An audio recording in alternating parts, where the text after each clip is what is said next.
Kuki abantu benshi b'abanyabwenge bananirwa mu buzima? Buriya ubwenge bwo ku ishuri ntabwo buba buhagije kugira ngo umuntu atsinde mu buzima.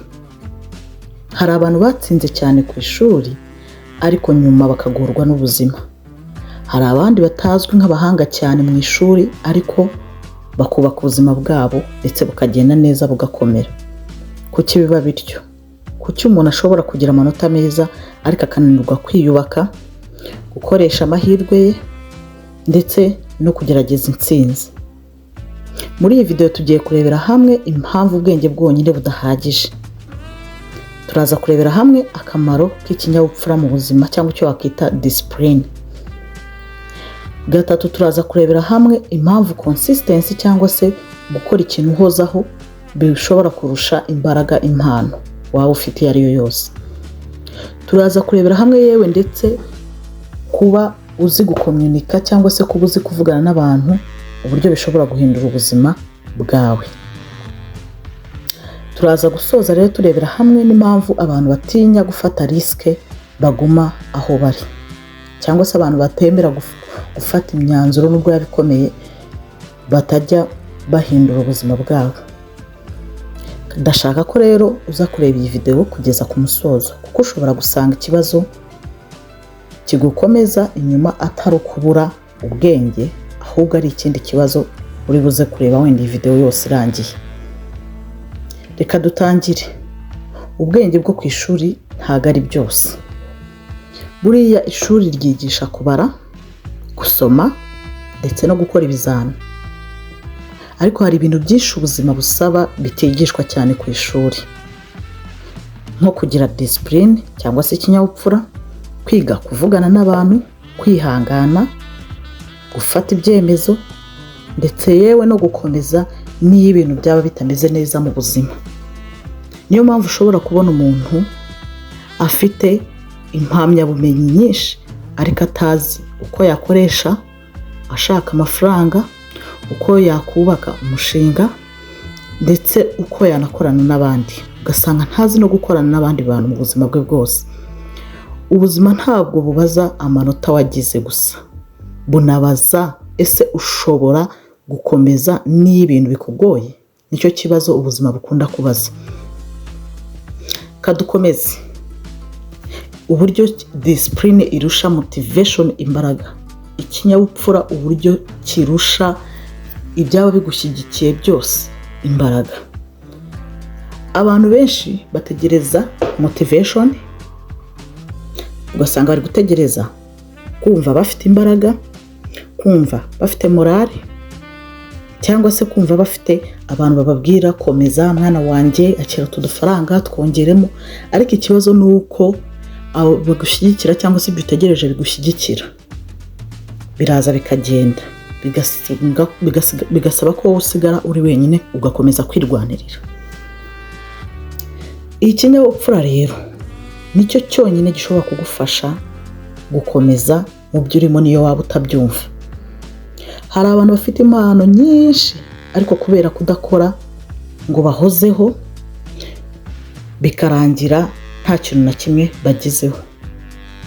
Hari n'abandi bantu basanzwe bagira ikinyabupfura bakagenda buhoro buhoro ibintu bakabona byanze uyu munsi ariko ejo bakabigarukamo. Ubuzima buhemba abantu badacika intege. Abantu bandika aka kantu mujye mukanotinga. Niba uzi kutangira ikintu ukakivamo ukajya mu kindi, menya neza ko ubuzima butazigera buguhemba, kuko ubuzima bukunda umuntu utananirwa, bukunda umuntu uhozaho. Ntabwo ari abanyabwenge gusa batsinda, ahubwo ni abakomeza. Consistency. Abantu bahozaho ikintu kikamunanira ejo agatangira ikindi, ejo agahita atangira ikindi, adafashe ibintu bibiri wenda ngo abigerageze byange avuga ati njya gufata undi mushinga runaka. Hano uba wahombye. Katurebe rero uburyo ki kwiga kuvugana n'abantu batandukanye, uburyo ki bishobora guhindura ubuzima bwawe.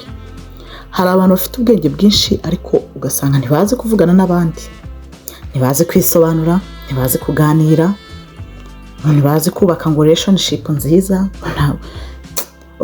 Ahangaha buri kintu ukore ushobora gusobanurira umuntu.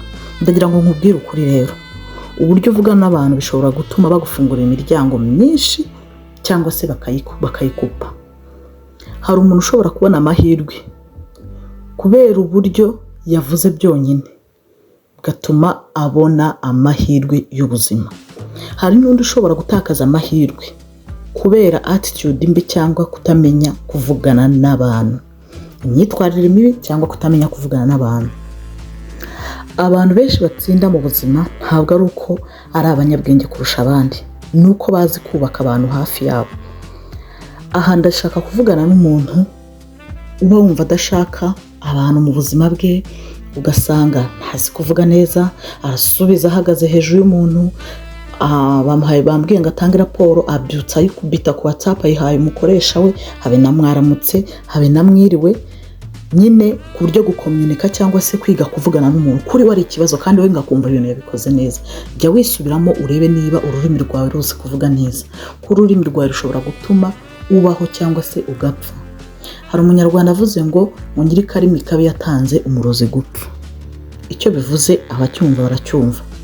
Nuko iyo ufite ururimi rutazi kuvuga neza, discipline iba yabuze, kuko akenshi ni naho igaragarira kurenza n'ahandi. Katurebe rero impamvu guhozaho birusha imbaraga cyangwa se bifite imbaraga kurusha kuba ufite ubwenge n'ibindi bintu byinshi bigushyigikiye. Hari abantu bafite impano zikomeye ariko batazi ikintu bita gukomeza. Bakora ibintu uyu munsi, ejo bakabireka, nyuma bakongera bagahagarara, nyuma bakongera bagatangira. Nyine bya bindi mpora mvuga, ugasanga mu mwaka amaje gukora ibintu nka 80. Ariko abantu batsinda cyane bakora ibi bintu buri munsi ngiye kukubwira, bikaba ndetse inzira yabo ihoraho. Agerageza gukora akantu gatoya ariko ka buri munsi gahoraho, ndetse gashobora guhindura ubuzima bwe nyuma y'igihe runaka. Akagerageza kwiga kuvuga neza, ndetse akagerageza gushakisha n'andi mahirwe ashyigikira cya kintu ariho. Ikindi akirinda inyungu iziyeho ako kanya. Ntabwo rero success cyangwa intsinzi iza rimwe, yubakwa ari buhoro buhoro kugeza uyigezeho. Katurebe rero ku gice cyacu cya 5 ari nacyo cya nyuma, abantu batinya gufata risk, impamvu baguma aho bari. Muri make abantu batinya gufata inshingano, impamvu baguma aho bari ntibatsimbure. Hari abantu benshi bafite ibitekerezo byiza ariko batinya gutangira. Ugasanga barimo baravuga bati nibinshobokera, sinabishobora, abantu bazanyisekera, nintsindwa igishoro cyanjye cyose kizaba kigiye, n'akazi n'ubundi nzaba naragahombye. Ariko ikibazo si ugutsindwa, ikibazo ni ukutagerageza. Abantu benshi bageze kure hari igihe bafashe imyanzuro ikomeye itoroshye, icyo bita gufata risk. Ugasanga batangiranye ubwoba ariko bakemera bagakomeza, bagakora niyo yaba abona nta muntu n'umwe umwemera. Iyo udafashe risk uguma aho uri. Ndakubabwira ngo ntabwo imodoka yagenda utemeye kwinjiramo. Utemeye rero kwinjira mu gutangira, nta nubwo wamenya guhomba cyangwa se kunguka, nta nubwo wamenya amakosa utayakoze. Reka nkwibutse ikintu kimwe, ubwenge bwonyine ntabwo buhagije kugira ngo utsinde mu buzima. Ukeneye ikinyabupfura, ukeneye gutangira ibintu ukabihozaho, ukeneye kwiga kuvugana n'abantu, icyo wakita communication nziza, ndetse no gutinyuka. Hari abantu benshi bafite ubwenge ariko bakaba nta gikorwa na kimwe bafata ngo bagikore. Ugasanga hari abandi basanzwe ariko bagakora buri munsi ndetse bakahozaho, bigatuma bagera kure. Ntukemere ko ubwoba cyangwa ubunebwe bikubuza kugera mu buzima ushaka. Tangira uyu munsi, kuko ejo hazaza hawe hazubakwa n'ibyo urimo gukora uyu munsi. Kora subscribe niba iyi video hari icyo gufashije mu buzima, uyisharinge undi muntu uyikeneye, hanyuma tuzabane muri video z'ubutaha. Navuga ngo Imana ibarinde, yari imbabazi nk'ibisanzwe.